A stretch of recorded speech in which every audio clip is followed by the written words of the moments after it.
فبتقول لي يعني انا مبسوطه جدا وسعيده جدا، بس انا اصلي هرجع تاني المكان اللي انا مش مبسوطه فيه، بس انا هرجع تاني ازعل، بس انا هرجع تاني دلوقتي. خليكي في اللي مش انت مبسوطه دلوقتي، مش انت حاسه ان انت بتتطوري، مش انت حاسه ان انت بداتي تملكي ادوات تساعدك في حياتك الاحسن. قالت لي، قلت لها خلاص خلي المستقبل بعيد شويه، ما تخليش المستقبل اللي انت قلقانه منه يبقى دلوقتي فيفسد عليكي اللحظه اللي انت عايشاها. بس الغريب ان الناس احيانا ما بتبصش ان في مجتمعات يا استاذ حسام بتنتحر من قله الضغوط. ما هي دي المشكله، من قله المشاكل يعني. وده يرجعنا لاول حلقه كنا اتكلمنا فيها، هي السعاده هي ايه بالظبط. يعني السعاده مش في الرخاء ولا في المال، لا شك ان دي عناصر مساعده، ما حدش بيقول ان المال وحش، لا المال جميل جدا، تمام، بس كيفيه استخدامه او كيفيه توظيفه. في ناس يستطيعوا ان يحققوا السعاده التي يجلبها المال ولكن من طريق اخر.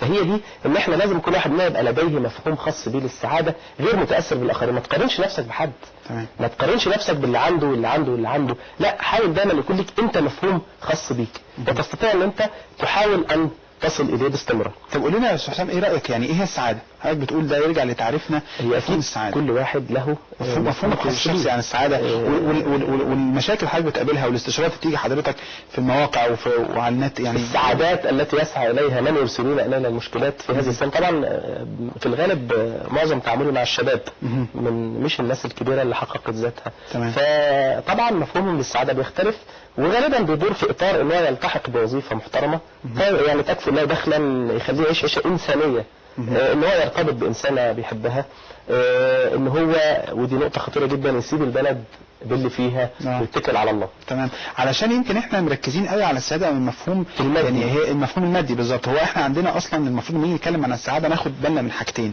السعاده اصلا هي الوصول للاهداف، تمام، ان انت توصل لاهدافك اللي انت عايزها فتشعر بالنجاح، فتشعر بالرضا الداخلي، فتشعر ان انت سعيد.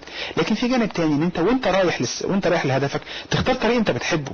هو احنا اللي بيزعلنا ايه في الزحمه، او اللي حاجه اللي بتخلينا نتضايق من الزحمه والمواصلات، انها مش موصلانا لاهدافنا، ان احنا حاسين ان اهدافي عائد فلازم تحاول وانت بتوصل لهدفك تختار طريق انت بتحبه، علشان لو ما وصلتش لهدفك كله تبقى وصلت النص وتبقى وصلت الثلاث ارباع، وتبقى كمان قضيت حياه كويسه وقضيت حياه الطريق نفسه كان ممتع. وده بيقودنا لنقطتين في غايه الخطوره. لما تحط هدف لنفسك ما تحطش هدف اعلى من قدراتك، تمام، حتى لا تصاب بالاحباط اذا لم تحققه، وما تحطش هدف اقل من قدراتك حتى لا تشعر بعدم الاشباع عندما تحققه.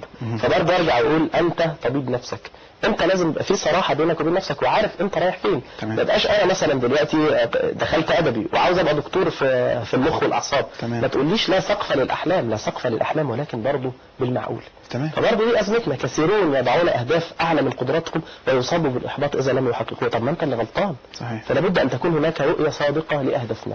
وكمان دي نقطه يعني حضرتك كلامك بيفكرني بنقطه انه مساله التوقعات كمان مش بس تحديد الاهداف. يعني هو عايز يتجوز، فهو عايز يتجوز علشان ايه؟ عشان شايف الحياه الرومانسيه اللي بيشوفها في الافلام وفي الاغاني، لما يتجوز ما يلاقيش كده فيبقى مش سعيد، لان هو بنى اهدافه وبنى توقعاته على حاجات اصلا مش موجوده.